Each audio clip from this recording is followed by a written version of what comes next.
আপনার কাছে মনে হতে পারে মোহাম্মদ বিন সালমান আমিরুল মুমিনিন, আমার কাছে মনে হয় সেই ইহুদিদের একজন এজেন্ট। That's all. আল্লাহ বলেছেন তোমরা ইহুদি এবং খ্রিস্টানদেরকে বন্ধু রূপে গ্রহণ করো না, ফুল স্টপ। আর কিছু শুনতে চান? আল্লাহর চেয়ে কি আপনি ভালো বোঝেন? এটা কি উগ্রবাদী দর্শন? এই যে আমি যে আয়াতটা অনুবাদ করলাম, এটা কি উগ্রবাদী কথা? আল্লাহ বলেছেন ইহুদি এবং খ্রিস্টানদেরকে তোমরা বন্ধু রূপে গ্রহণ করো না, ফুল স্টপ।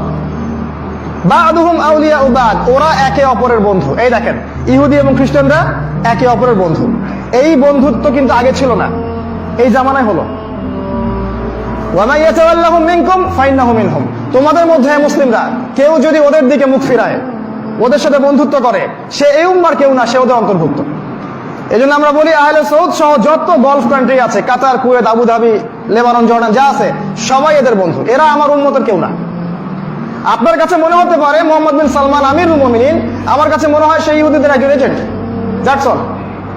কারণ আমরা বুঝি কোরআন দিয়ে পলিটিক্যাল সায়েন্স কি জিনিস। আপনাকে কিছু আইওয়াশ দেখায়, মসজিদ করে দিবে, মাদ্রাসা করে দিবে, টাকা পয়সা ডোনেট করবে। ওই টাকা তো আমার টাকা, ওটা আমাদের টাকা। ওকে তেল বিক্রি করে এত টাকা কে দিতে বলেছে? ডলার কেন্দ্রিক। যখন পেট্রো ডলার বুঝবেন তখন বুঝবেন এই সম্পদ আমাদের সম্পদ, উম্মার সম্পদ। এটা উম্মার সম্পদ। কেন তুমি ডলার দিয়ে এক্সচেঞ্জ করলে ওদের সাথে? ওটা পরে বুঝবেন, ওদিকে আসছে। এই অ্যালায়েন্সের কথা আল্লাহ পাক বলেছেন তোমাদের মধ্যে কেউ যদি ওদের দিকে মুখ ফিরায়, সে ওদের অন্তর্ভুক্ত, আমাদের উম্মতের কেউ নয়। সূরা বাকারায় যান, আল্লাহ পাক আরো কড়া কথা বলেছেন। আল্লাহ পাক বলেছেন যে ওয়ালান তারদু আনকাল ইয়াহুদ ওয়ালান নাসারা হাত্তা তাত্তাবি'a মিল্লাতাহুম, হে নবী, যতক্ষণ পর্যন্ত আপনি ইহুদি এবং খ্রিস্টানদের মিল্লাত গ্রহণ না করছেন, ততক্ষণ পর্যন্ত তারা আপনার উপর সন্তুষ্ট হবে না।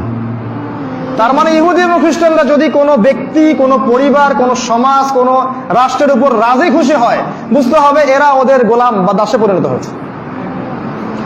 যখন ইহুদি খ্রিস্টানরা কারোর উপর সন্তুষ্ট হবে, বুঝে নেবেন আমি আর ইসলামের মধ্যে নাই, আমি ওদের পশ্চিমা শয়তানদের পালিত কুকুরে পরিণত হয়েছে, এক কথায়।